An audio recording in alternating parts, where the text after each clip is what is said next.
நான் தோத்து போனதுக்கு காரணமே இதுதான். இதெல்லாம் நான் நடிக்க வேண்டிய படங்க. அங்காடி தெரு ஹீரோக்கு இப்படி ஒரு நிலைமையா? வசந்தபாலன் இயக்கத்துல கடந்த 2019ஆம் ஆண்டு வெளிவந்த படம் தான் அங்காடி தெரு. இந்த படத்துல ஹீரோவா மகேஷ் அப்படின்ற ஒரு பையன் நடிச்சிருப்பான். இந்த பையனை கண்டிப்பா நீங்க மறந்திருக்கவே மாட்டீங்க. இந்த படத்துக்கு அப்புறமா அவருக்கு பெரிதா எந்த ஒரு வாய்ப்புமே கிடைக்கல. இந்த நிலையில ரீசெண்டா ஒரு இன்டர்வியூ கொடுத்திருந்தாரு.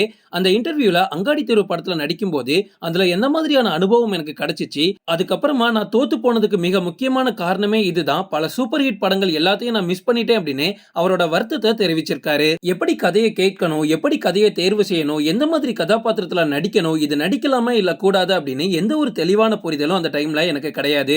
உடனே தொகுப்பாளர் என்ன கேட்டாங்க அப்படின்னா, அப்ப அங்காடி தெரு படத்துல மட்டும் எப்படி சார் நடிச்சீங்க, அந்த படத்துல ஏதாவது ஒரு அனுபவம் இருந்தா எங்க கிட்ட சொல்லுங்க அப்படின்னு கேட்டதுக்கு, உங்ககிட்ட நான் ஓப்பனாவே சொல்லிடுறேங்க, சத்தியமா நான் அந்த கதையே கேட்கல. வசந்தபாலன் சார் என்கிட்ட இப்படி சொன்னாரு, இந்த மாதிரி ஒரு கதை இருக்குப்பா, நீ நடிக்கிறியா அப்படின்னு.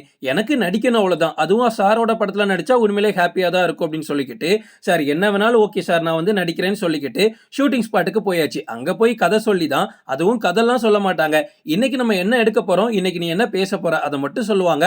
அவர் சொல்லி தரக்கூடிய விஷயங்களை அப்படியே காப்பி பண்ணி பேஸ்ட் பண்ணிட்டு இருந்தேன், அவ்வளவுதான். அங்காடி தெருவோட கதை கூட நான் கேட்கலன்னு தான் சொல்லியிருக்காரு. அந்த படத்துக்கு அப்புறமாவும் எப்படி ஒரு கதையை சூஸ் பண்ணணும் அப்படின்னு எனக்கு சத்தியமா தெரியாது. அந்த படம் பயங்கர ஹிட் ஆயிடுச்சு. அங்காடி தெருக்கு அப்புறமா தொடர்ந்து வாய்ப்புகள் வந்துகிட்டே இருந்துச்சு. இப்பெல்லாம் ஒரு பெரிய ஹீரோ கிட்ட எப்படி கதை சொல்ல எல்லாருமே வராங்களோ, அந்த மாதிரி சத்தியமா அந்த டைம்ல என்கிட்ட கதை சொல்ல வந்தாங்க. நானும் கதை சொல்ற எல்லாருக்கும் ஓகே ஓகேன்னு சொல்லிட்டு அனுப்பிவிட்டேன். அதுல எந்த கதைக்கு நடிக்கணும், எந்த கதைக்கு நடிக்க கூடாதுன்னு கூட எனக்கு தெரியாது. வரக்கூடிய ப்ரொடியூசர்ஸ் டைரக்டர் கிட்ட ஓகே சார், நான் உங்க படத்துல நடிக்கிறேன் அப்படின்னு கமிட் ஆயாச்சு. அப்படி போயிட்டே இருக்குது. கொஞ்ச நாள் கழிச்சு பார்த்தா இன்னொருத்தங்க கதை சொல்ல வராங்க. அவங்களுக்கு டேட் கொடுக்க முடியல. போக போக நிறைய கதையை நான் கேட்கிறேன், எல்லாமே எனக்கு ரொம்ப பிடிச்சிருக்கு. ஆனா டேட் கொடுத்து நடிக்க முடியல. அப்புறமா தான் ஒரு விஷயமே ரியலைஸ் ஆகுது, எல்லா படத்துலயும் நடிக்க கூடாது போல. நம்ம எல்லா கதையும் கேட்டுக்கிட்டு நமக்கு எது கரெக்டா இருக்குமோ அதுல மட்டும்தான் நடிக்கணும்ன்றதே எனக்கு லேட்டரா தான் புரியுது. புரியிற டைம்ல யாரும் என்கிட்ட கதை சொல்லலன்னு வேடிக்கையா சொல்லியிருக்காரு. உங்க எல்லாருக்கும் விஜய் சேதுபதி நடிச்ச தென்மேற்கு பருவக்காற்று படம் ஞாபகம் இருக்கா? இதை சீனு ராமசாமி டைரக்ட் பண்ணியிருப்பாரு.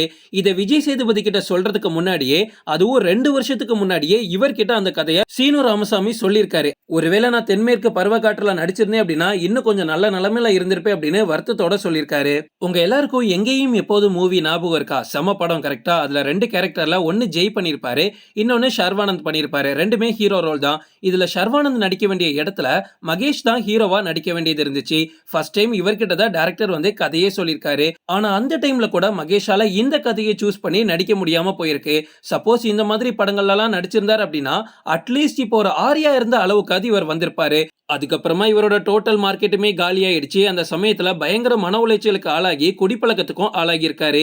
இது எல்லாத்தையும் இன்டர்வியூல ஓப்பனாவே சொன்னாரு. அவர் சொல்லும் போதே அவருக்குள்ள இருக்கக்கூடிய பெயின் நல்லா தெரியுது. ஏன்னா வாய்ப்பே கிடைக்காம தோத்து போனா கூட பரவாயில்ல, பட் இவருக்கு வாய்ப்பு கிடைச்சும் அதை சரியா பயன்படுத்தாம தோத்து போயிருக்காரு. அதர்வா நடிச்ச ஈட்டி படம் உண்மையிலேயே சூப்பரா இருக்கும். நீங்க எல்லாருமே பார்த்திருப்பீங்க. அந்த படத்தோட கதையையும் ஃபர்ஸ்ட் மகேஷ் கிட்ட தான் சொல்லியிருக்காங்க. மகேஷ் மட்டும் அந்த படத்துக்கு நல்லா பக்காவா ரெடியாகி அந்த படத்துல நடிச்சிருந்தாரு அப்படின்னா மிகப்பெரிய இடத்துக்கு போயிருக்கலாம். அதுக்கப்புறமா சுந்தரபாண்டியன் படத்துல விஜய் சேதுபதியோட கேரக்டருக்கும் ஃபர்ஸ்ட் கதையை இவங்க கிட்டதான் டைரக்டர் சொல்லியிருக்காரு. ஆனா மகேஷ் அதுக்கும் ஓகே சொல்லாம தவற விட்டுருக்காரு. மாயாண்டி குடும்பத்தினர் படத்துலயும் இவருக்கு நடிக்க வாய்ப்பு கிடைச்சிருக்கு. அட்லீஸ்ட் அதுலயாவது நடிச்சிருக்கலாம். கடைசி வரைக்கும் ஒரு கிராமத்து ஹீரோவா இன்னைக்கு வர ஸ்டேபிளாவது நின்றுக்கலாம். பட் அதையும் இவர் தவற விட்டாரு. இப்படி தொடர்ந்து பட வாய்ப்புகளை விட்டுட்டே வந்ததுனால இவர்கிட்ட கதை சொல்றதுக்கும் யாரும் ரெடி இல்லாம போயிட்டாங்க.